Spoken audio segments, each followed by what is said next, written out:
Hey guys, what's up? It's Alex from CIY Gaming here.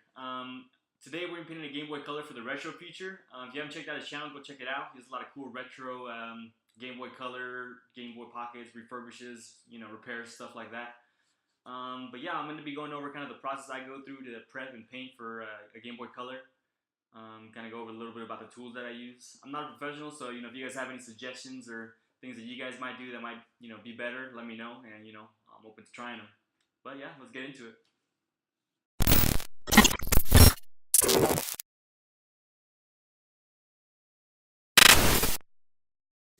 Alright guys, so first we're going to start off with a Phillips screwdriver and a tri-wing screwdriver. So first we're going to take off the back piece. So we're going to take off these 6 screws right here, and there's 1, 2, 3, 4, and 2 in the battery compartment. You can't really see it right now, but between the battery compartment there's a little piece of tape, so you're going to want to take that off too if you're going to be painting.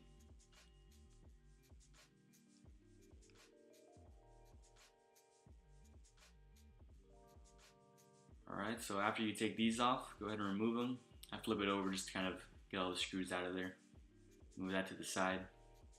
We're going to take out this little battery spring connector thing. I don't know all the proper names for this stuff, but you know what I'm talking about. Alright, next we're going to take out these 3 screws on the motherboard. And then once you take those out, don't pull it out right away because there's a ribbon cable that connects to the screen on top, that orange piece. So we're going to take that off after we finish taking off the back piece of the back plate. So go ahead and move those out of the way. Keep all your screws in one area. I kind of put them in a little case or a plastic bag just so I don't lose them later on. Then go ahead and move this to the side for now.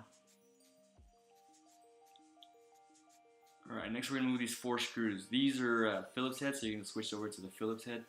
Along with the motherboard ones, those are the Phillips too. So make sure you don't strip those. So we're going to take this off, and then we're going to go ahead and sand this down later, or wet sand it, just so it's, nice and smooth, because there's a bunch of scratches on the metal right now. Okay, so once you get that out of the way, move this to the side, move all your screws into a little baggie or wherever you're keeping them.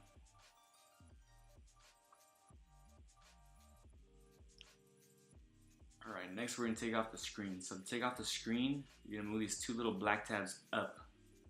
So I'm using my nails right here. It's probably the easiest way. It's not as fragile as you think, but still be careful. Just wiggle this piece out, and you got it. A little close up here. I'm using a little spudger kind of just to show you what black pieces I'm talking about.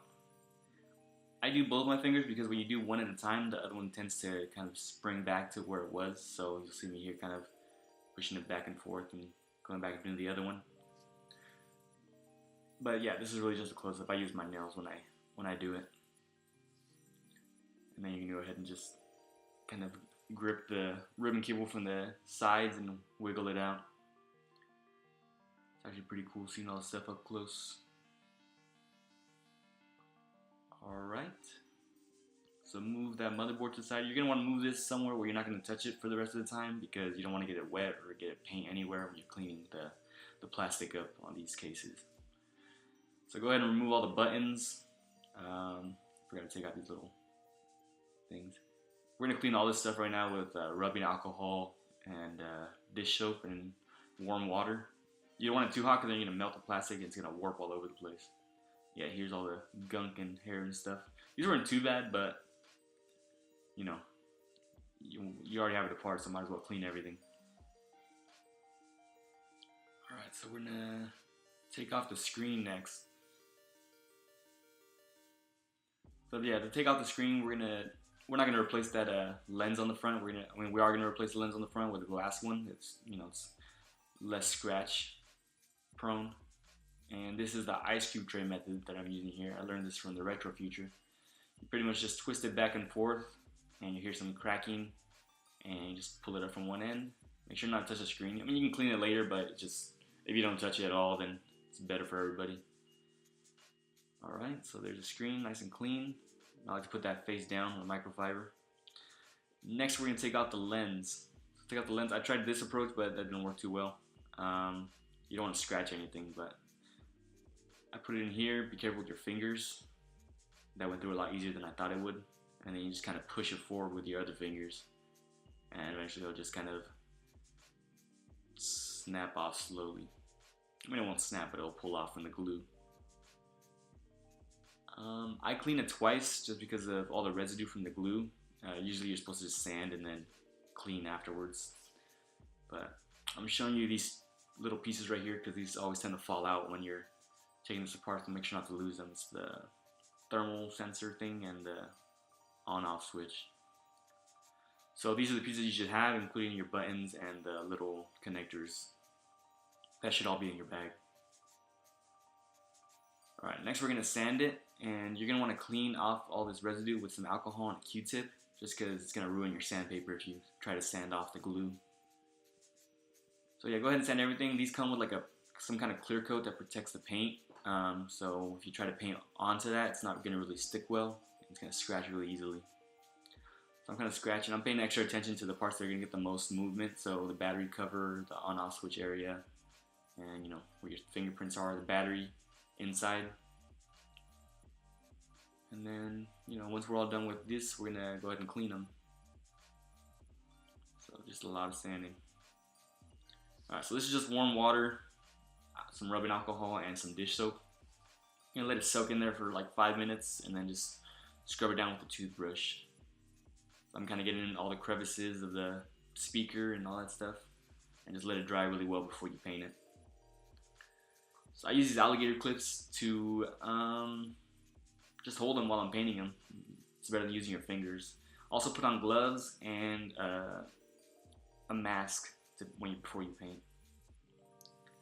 This is some Adhesion Promoter. This is pretty much a primer for plastic, and it helps it bond really well. So make sure you get this stuff or some kind of plastic primer. I like this stuff because it's clear, so if I ever paint like a transparent Game Boy or some kind of transparent controller, you know, the primer won't ruin it.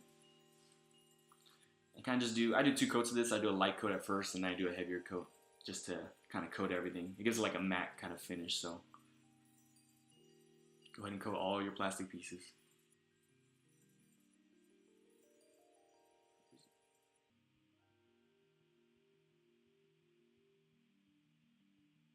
Yeah, so here I am coating the front piece. Make sure you're getting all the crevices. I have another Game Boy next to me kind of just showing me what's going to be painted or what's going to be showing when I'm done.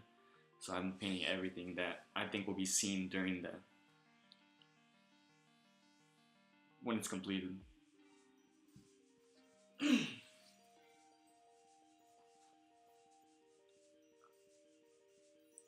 Alright, so now this is the first coat of the silver. I'm going to do a silver, and then I'm going to lay some vinyl over it, and I'm going to paint over it, and kind of peel it off. That way it gives it a decal with a smooth finish. So this is a pearl silver, so you can see here, kind of shines a little bit. You see a little bit of dust, but that kind of just blows off. The airbrush dries really quickly. And while that's drying, I'm going to cut out the vinyl for this stuff. I didn't end up using this vinyl, but it's the same process for whatever vinyl you use.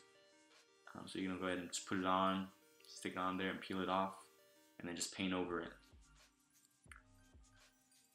Yeah, once you paint over it, I usually wait like 5 minutes, and then I peel it off. So here's the vinyl I ended up using. For some reason this paint came out kind of dusty, so you can see here it looks like dusty, but I just brushed it off and it came off. But you just peel it off, and then the silver will show underneath. And there you go. So after all that's done, you don't want to clear coat it. I usually wait about an hour or 2 before I put on my clear coat, and I put like 3 or 4 coats. You want to start with a light coat and then just get heavier as you go by until you get the glossiness or the satin or matte finish that you want.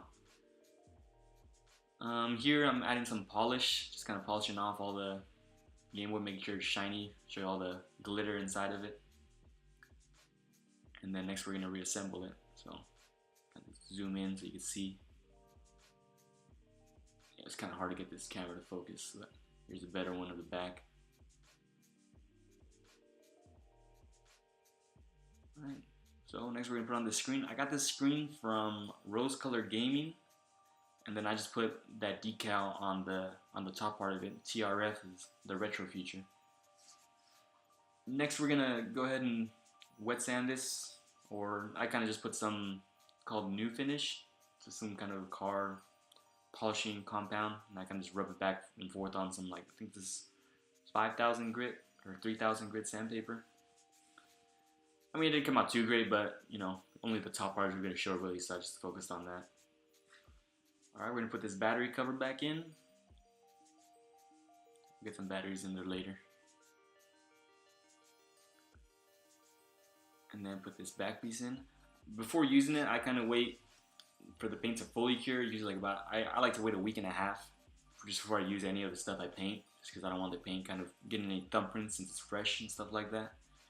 But yeah, just put your buttons back in, all the connectors. And next you're going to want to put this, clean this before you, because I mean I clean it anyways, but you can go ahead and drop it back in. Make sure that speaker is flush, otherwise it won't close right.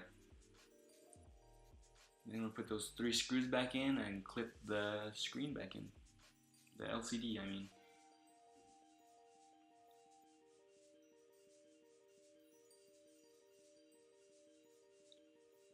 Yeah, so these, I got the wrong one in the order. I got it for a Game Boy Pocket, so it doesn't really fit. I'm going to use it just because I need to take pictures of it, so I put it in there.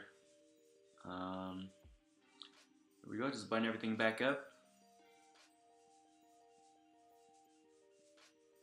And yeah, like I said, I don't like putting batteries in it just until the paint's fully cured, because I don't want anything getting scratched or anything like that, get clear coat at all. Alright, just final wipe down, and there it is, finished product. So overall, this probably took me 3 hours just with all the prep and paint and waiting for everything to dry. But yeah, here's the final product. Let me know what you guys think. If you guys have any tips, or you guys want to see me paint something else or another kind of style or another, design, let me know and I'll try it out. So hope you guys like it.